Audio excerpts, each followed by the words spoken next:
Hello artists, today we are going to be making owls and we're going to be using paint. So I'm hoping that you have the opportunity to go out and get some watercolor paint. A tray like this, it should have come with a paintbrush. So you will need those things and a small cup of water, piece of paper, and a black crayon.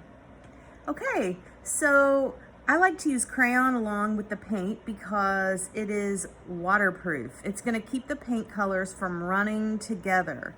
So if I have a nice solid thick outline of crayon, I can keep my colors where they belong. And I'll show you what I mean. Okay, so first we are going to draw the owl together step by step. Let me show you my example before we get started. And there are some examples on the Google slide that I sent out. Here's mine right here. I did go ahead and paint the background black. You do not have to do that. It's a lot of work. It is a good practice though with using paint. At school, what we're doing is we're painting the owl and then we're cutting it out and gluing it to black paper. So we're not painting the background at school.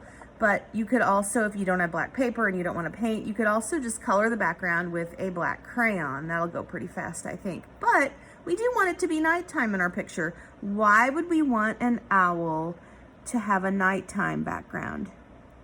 Do you know? Owls like to sleep all day and then be awake at night. Do you know what that's called? Nocturnal. So owls are nocturnal. All right, I am going to get my crayon here. I'm using a smaller piece of paper for my example so that it fits well in this video. You can use whatever size paper you would like. We're going to start by drawing an oval shape, which is going to be the body of the owl. And you can draw some little feet. 1, 2, 3 little toes. 1, 2, 3 little toes. It kind of looks like an egg with feet right now, doesn't it? We're going to change that. Let's turn this little guy into an owl. First, owls have nice big eyes, probably because they need to be able to see far distances in the dark. And we need to put the black dot in the eye, which is called the pupil. And I'm going to make my owl looking over to the side. You can have your owl looking whatever way you want. Then I'm going to put a nice upside down triangle beak on there. You can kind of put a little circular face. It's almost heart-shaped, really.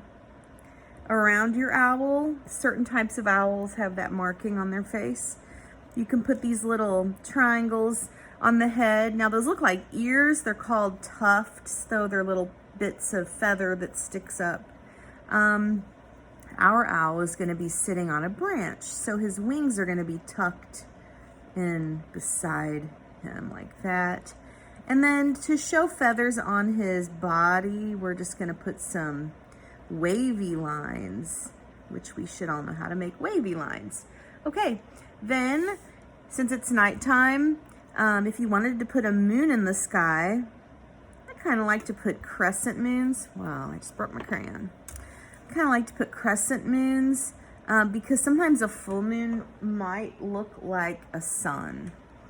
Okay, and then I just need my branch. So the important thing about the branch, we don't want it to look like our owl is tippy-toeing or hovering above the branch. We want it to look like the little toes are wrapped around the branch. And in order to do that, the line coming out from the top of the branch has to come between where the foot meets the body, right here. And then this is going to be the edge of the branch. So I'm going to give it some little twigs sticking out. And then I'm going to draw the bottom of the branch under the toes. And I'm going to go all the way over to the side of the paper. And then for the top part of the branch, I'm going to do the same thing I did on this side. I'm going to start right where the foot meets the body, and I'm going to draw that line all the way over. That way, in our picture, it looks like the tree is just over here and it didn't fit on our paper. Okay, now I'm ready to paint. So if you haven't painted yet, it is so much fun. you just have to get your brush wet. We have to wake up the paint because I'm gonna move my paint where you can see it. Watercolor paint is dry, and then when you put water on it, it turns into paint. So you get your brush nice and wet. You glide it along the side of your cup, and then you dip it in whatever color you're using. I think I'm gonna make a red owl this time. You can make your owl any color you want. It doesn't have to be brown because this is an artsy owl. So I'm gonna paint his wings red. Look how I am gliding my brush back and forth across the paper. I am not scribbling the brush so that all the little hairs are going everywhere. You'll ruin your paintbrush, and that would be kind of messy on your paper. So I am being sure to hold it like a pencil. That way I have control over what I'm doing. And my brush strokes are very smooth. Now, when you're painting small spaces, you don't have to dip it in the water as much. But as soon as your brush begins to seem like it's drying out, or your colors are getting kind of dull, then you'll dip it back in your water, glide it along the side, and then you'll dip it back in the paint. I'm gonna do a color change. So I'm gonna make sure my brush is rinsed pretty well, and then I can dip it in the color that I want. What would happen if I didn't wash my brush? I just dipped it in a new color. Now the colors would mix.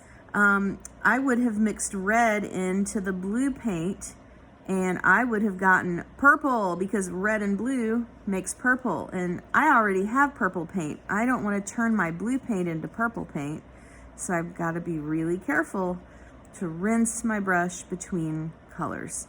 Okay, so you can see how I am gliding my brush. The more water I use, the lighter the color is going to be. The less water I use, the darker my color is going to be. All right, now I'm not going to paint the whole thing. I'm going to let you kind of play around and paint yours how you want it. There we go. But you just keep going. You know, you get the whole owl, you get the feet, you get the branch, the moon, and then remember, if you want to color the background with black crayon, or if you have a black marker, or maybe you have black construction paper at home, and you can just cut this out and glue it on. Like I said, that's actually what we're going to be doing at school in the classroom. It's really great scissor skills too. So any way that you want to do it, if you rather paint, go for the paint. All right, so when you're finished, it's important to rinse your brush out really, really well, get all the paint out, and then you'll put it back, of course. I might even leave this open for a little while to let the paint dry, and then make sure that you rinse your water cup really well before you put it away, or don't just leave it on the countertop for mom. Okay, so have fun painting. I love watercolors. I can't wait to see your owls. Bye-bye.